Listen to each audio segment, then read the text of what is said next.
नमस्कार, आपल्या स्वयंपाकघरात आपल्या सर्वांचं स्वागत आहे। आज मी बनवणार आहे चिप्स। त्याच्यासाठी हे 2 बटाटे घेतलेत साल काढून आणि ह्याने आता मी चिप्स पाडून घेणार आहे।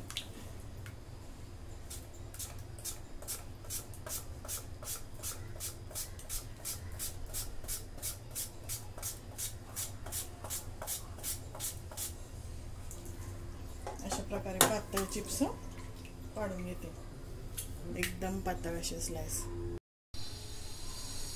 हे चिप्स मी 4-5 पाण्यातून चांगले स्वच्छ धुवून घेतलेले आहेत।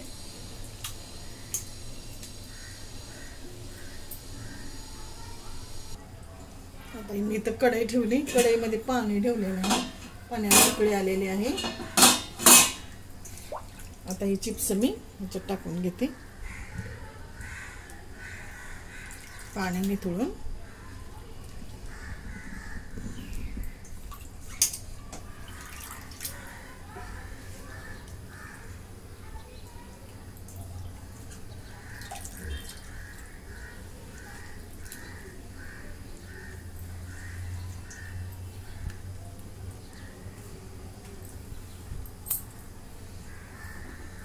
आता ह्याला 1 मिनिट झाकून ठेवणार आहे।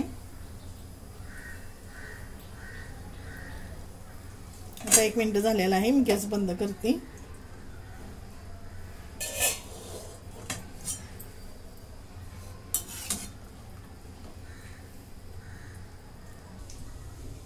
आता या चाळणीमध्ये काढून घेते।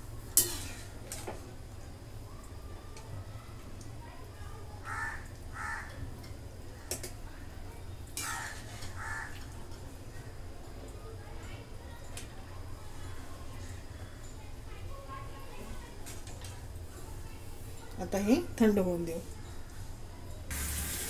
आता हे चिप्स मी असे थंड पाण्यामध्ये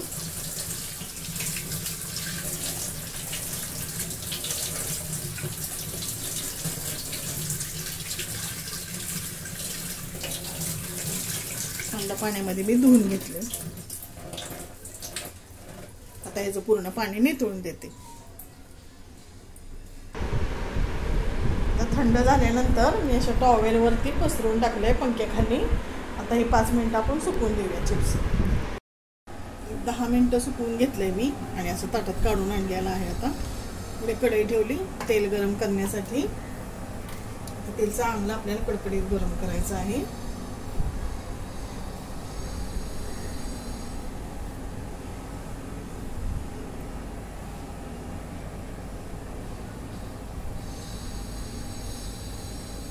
तेल गरम झालेलं आहे चांगलं, मी चिप्स सोडून घेते।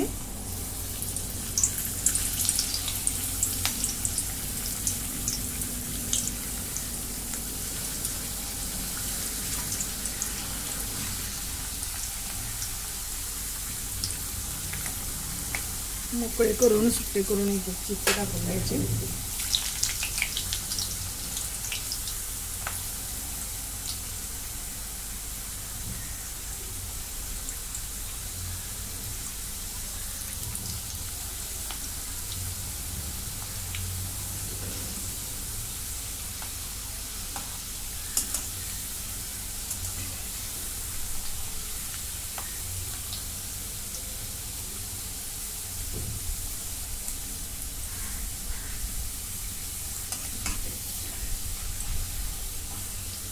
हलक्या हाताने हलवून घेते।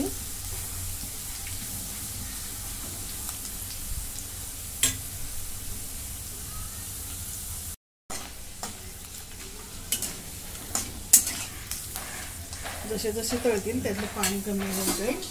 आता हे चिप्स आपले तळून झालेले आहेत, मी काढून घेते।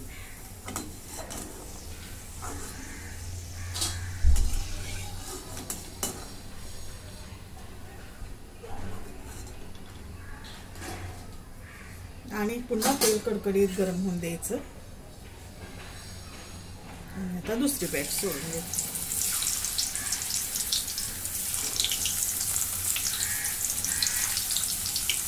अशा प्रकारे मी सर्व चिप्स तळून घेते। आता मी थोडे चिप्स तळून घेतलेले आहेत। आता ह्याच्यावरती असं मीठ टाकून घेते।